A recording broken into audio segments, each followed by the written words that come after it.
Welcome back, everyone, to part 5 of the history of the gold standard. Now, we've gone all the way up to 1944. I'm looking here, but there's nothing here because I just erased it all. And I'm about to do part 5. So I've gone from the early 1800s and probably a little before through the history of the United States all the way to World War II, 1944, Bretton Woods.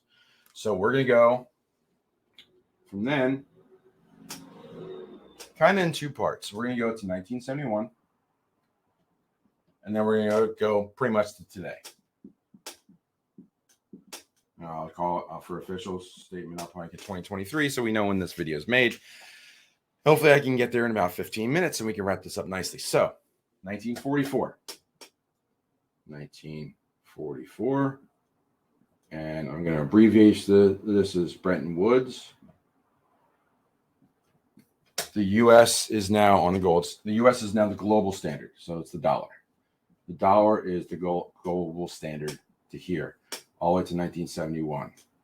And I say that because in 1971 is when Nixon took the United States off the gold standard officially, when you could not redeem dollars for gold anymore because he was protecting the U.S. dollar. Now, what led to this, right? 1944, the U.S. is booming. We've got massive production, massive economy, massive everything. We've got goods, we've got services, we got production, we have military, we have everything. We have gold, we have everything going for us. They got greedy. Bottom line, they got greedy. So what happened is a fractional reserve banking starts happening again. They started printing more and more currency because the Federal Reserve is the Federal Reserve, and they just print, print dollars ad nauseum, and they start eroding the value time after time after time. Now, in the 50s and 60s, and I'm going to be vague in here, so I'm going to say 50s and 60s. Things are still going pretty good, but there was some civil unrest in the United States. We know that. There were conflicts overseas, and there was also an organization that was born in 1947 called the CIA. 1947.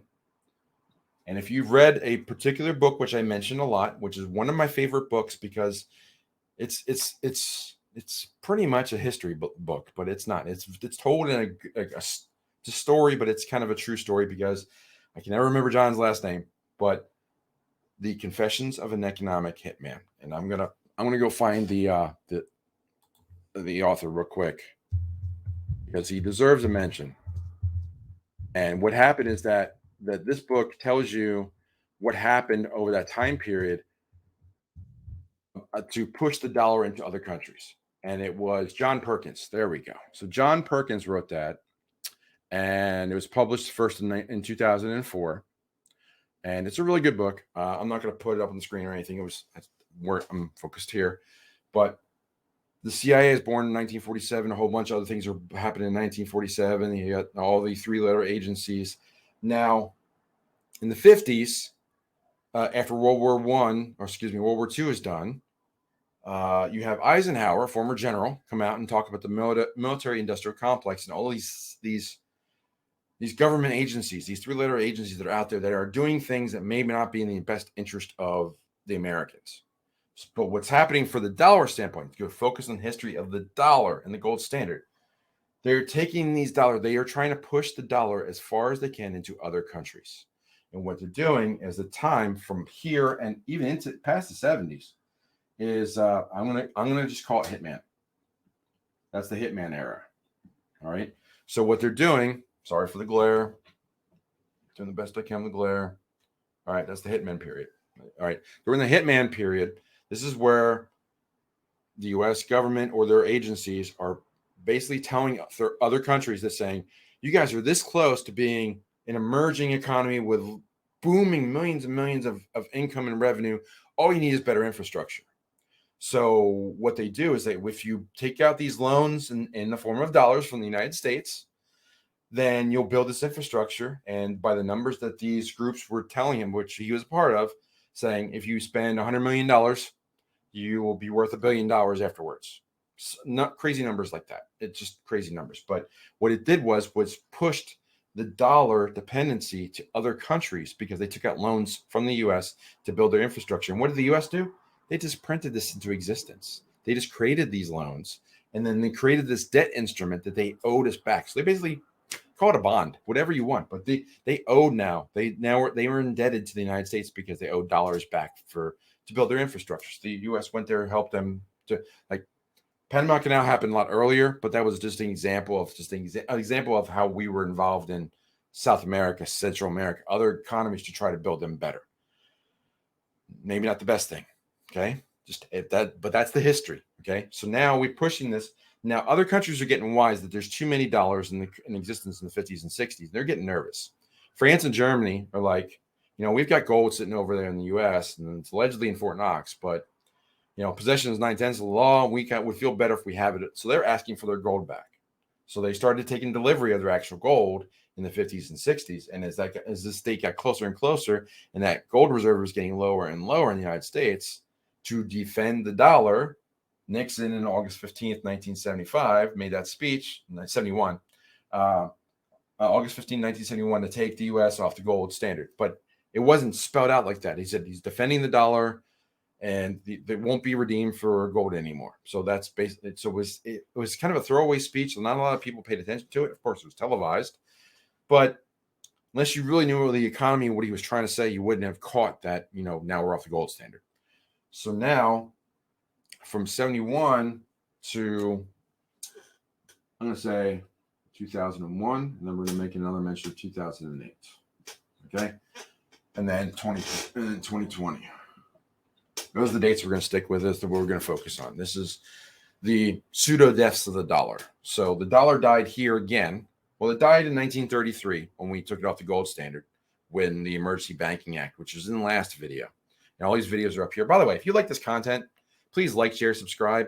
I know I'm getting better at putting this more towards the beginning of the video, but please, I work hard on this stuff. I know a lot of history, but I'll put a lot of research into this. Please like, share, subscribe. We're trying to get to 1,000 subscribers in this channel so we can go live and do more stuff. So please share it with 2 or 3 of your friends, because we want to get that number up to over 1,000 so we can go live on YouTube and Rumble and all those other places. We can't do that without viewership. So if you're liking this content, please let us know. We'll make more like this kind of stuff. If you have questions, we'll go answer them as well. But let me get back to this. But again, that's just it's just a simple thing. Please like, share, subscribe. That thumbs up helps a lot. More viewers. If the more people that subscribe to the channel, we are trying to get that 1,000 number. I think we're at 300. So we're getting there, but we want to get a little bit more momentum to get it over that line. So back to the story. So now 1971 to 2001, that's a long period. That's 30 years. What's happening there? Well, we've already had, we've had like the nuclear family. We have one guy can go to work and support a family and make ends meet. Then we have civil unrest, but we also have the rise of women's rights and the ERA movement and Roe versus Wade. All that stuff is happening now. So now women are entering the workforce. So now you have 2 people going to work. Now a decade later, now more erosion of the value of the dollar. So now we're in the 90s, 80s and 90s. It's still a good time, right? It's the Reagan years. Everybody's having a great time. Everybody's watching sitcoms on Thursday nights. They're watching TV. They've got all these different things that they can do. It's almost like the Roaring 20s again. The economy is booming. Maybe not as booming as the 20s, but people are living well. And then it gets a little tighter in the 90s, and then credit really starts to emerge. First, American Express started to come out in the late 70s and early 80s, but credit really started established in the 90s as more and more value gets sucked out of the economy, and as we started to get into a difficult time. The .com/.bomb happened about the turn, about Y2K, about there. 2001, right before a certain date in September, there was an announcement made that we couldn't find, or a department, I think the Treasury could not find, over $2 trillion that were lost. That was a big number back then. Now we kind of trip over $1 trillion in our budget, because we're $30 trillion or more in debt, and just we'll never pay it off because there's not enough dollars in existence. But that's a different story for a different day. We're focused on the history here, but the dollar almost died in 2001. If certain events had not happened, it would have been dead. We are able to extend the clock by certain events and certain policies that were changed here to get to 2008. But like the real estate bubble really started to boom here. Real estate was booming from 2001, 2005. This is the real estate. Okay. Real estate is booming here. 2006, 2007, the Big Short. This is where, if you haven't seen that movie, you should watch that movie. It's a very good movie. Very well explained too. This explains complicated things, very simplistic, but basically derivatives are being created. People are taking bets on bets. People are taking loans out that they can't afford. People are writing their own mortgages. It's insanity that's going on with the lending business. And then predatory lending became a thing. It all collapsed in 2008, the global financial crisis. Banks, too big to fail became a term in the public lexicon now. Now we have, that's a common term now. We had Lehman Brothers. We had other banks that were going under. But yeah, that was a big event in 2008. So the dollar almost died then too. So now they extended it again. They made it all the way to 2019 to 2020 when banks are about to fail again. And lo and behold, in March, there's a global shutdown of 2020. And now there's stimulus being shoved out in the economy, and they give an excuse to print more currency. That extends this out to today.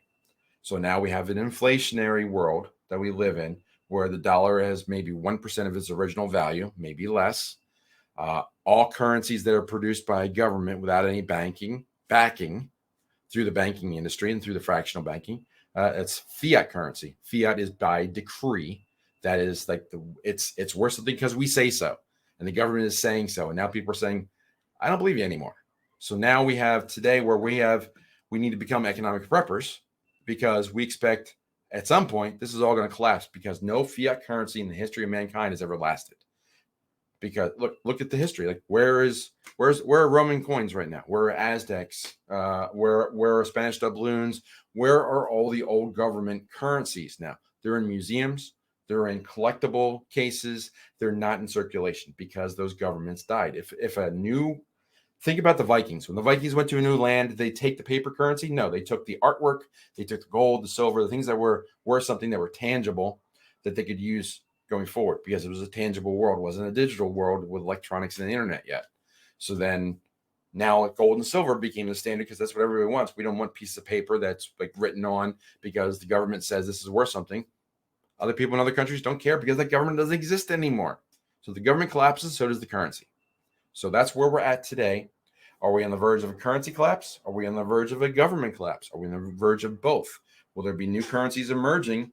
We have a rumor of one in August coming from the BRICS meeting. We'll see how that plays out. And we have Bitcoin on the horizon as well. It's been around for 13 years, almost 14 now. I think it was, 2009 is the official birth date, I believe. But the paper was written in 2008. So 14, 15 years. It's moving along nicely. But cryptocurrencies evolved since 2008. It didn't exist before then. But the global financial crisis, where's my pen? Bitcoin is launched right after the global financial crisis, which happened here. So you can see all these different deaths of the dollar. And now the story is, how many times have Bitcoin died? But it's still around. So which one's going to last longer, Bitcoin or the dollar? I know where my bet would go, and where my money and value would go, but we'll see. So if you like this content, this is the end of the history of the gold standard. I think I did it in 5 videos. I covered over 200 years in 5 videos in about an hour. Hopefully I did a good job. I would love to hear your comments. Again, like, share, subscribe, share this stuff out. We are trying to help you be prepared so you're not scared, and know a little bit of history so you can see parallels of things that possibly happen in the near future. So, a lot said. I hope you enjoyed it. I read every comment, and I will see you in the next video.